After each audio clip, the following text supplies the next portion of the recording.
Welcome inside the Canadian Tire Center. Lindsay Hamilton alongside Marc Methot and Cheryl Pounder. And the Ottawa Senators were so close to recording 3 straight wins for the first time all season. Instead, a 5-4 overtime loss. Let's start with the goaltending, Marc, because Linus Ullmark was coming off of that first shutout of the year against the Maple Leafs. It was a really great game. Instead, not the bounce-back performance he would want. No, it wasn't. And, I mean, you got to call it as it is. It wasn't good enough tonight.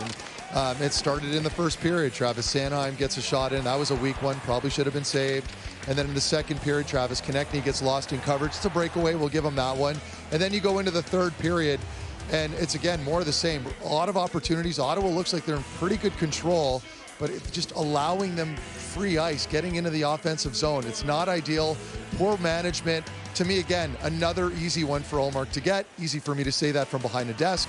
And then another one after that, a quick little back-to-back goals there for Philly. So that led to Michkov getting the OT winner, of course, and then Ullmark showing a lot of frustration. I think for me, he's a Vezina winner. So, we can hammer down how bad he was at times, but I think it's one of those games where after 2 very good performances, you got to move on. Well, he showed his frustration. Yeah. He broke his stick over his post, right. and he's going to be accountable in this loss. There's no question about that. I just felt like he was uncomfortable throughout the entire game.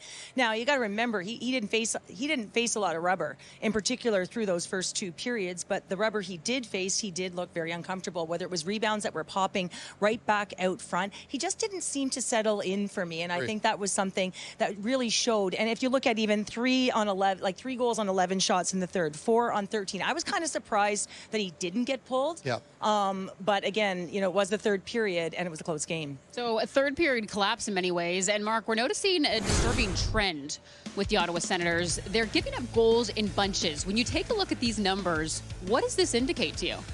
Well, our producer said it best. It's unacceptable, and I completely agree with him. And I think if you're a player on that team, you have to have pride in your performance and your response. And when a team scores, there's going to be a little bit of a momentum shift, right? You have to react to that and be prepared to skate when you're next on the ice. So, again, it's easy to pinpoint little turnovers and stuff like that, but I think what it comes down to, and we mentioned it already, inconsistent goaltending was the difference. Yeah, and today it certainly was, but that doesn't track the rest of those It does games, not. Right? So for me, it's consistency. So what that means, the coaching staffs have to hammer that out. It also means game management to me, right?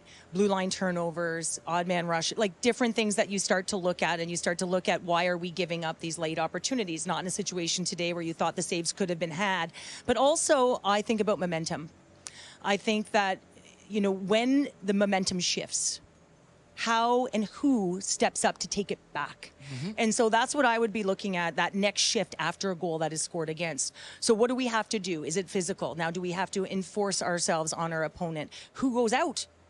Right? Who changes that kind of energy? It isn't always your best players, right, but who are going in that game, who are playing with pace. So I think those are little things to address, and it's not easy, right? It's not an easy thing because you can feel it. You start sitting back. So I think momentum, consistency, and finding a way to combat that. Well, on the topic of momentum, Ivan Fedotov seemed to gain momentum as the game progressed. He stood tall in more ways than one, Cheryl. Standing tall between the pipes and standing tall in stature. Take a look at this. At 6'7", he is tied for the tallest goalie in the league. And can we just take a look at how the heights have changed? My goodness, the difference that a few decades can make in heights.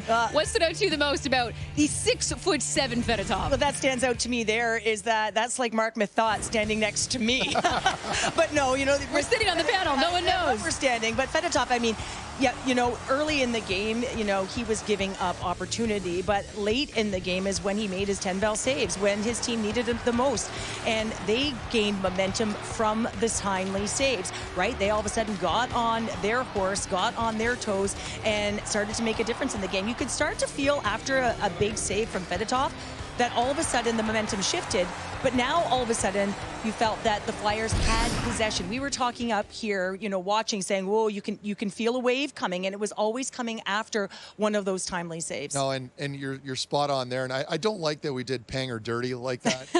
Is he 5'3"? That was tough. Anyway, poor it's all guy. good. 5'5". The stats are the stats. We can't pat them. Fair enough. Okay, well, the Ottawa Senators, they will look to stand tall because they have a tough stretch ahead. They're heading out on the road for one game against the Hurricanes Saturday, and then it is 4 at home, beginning with the Oilers.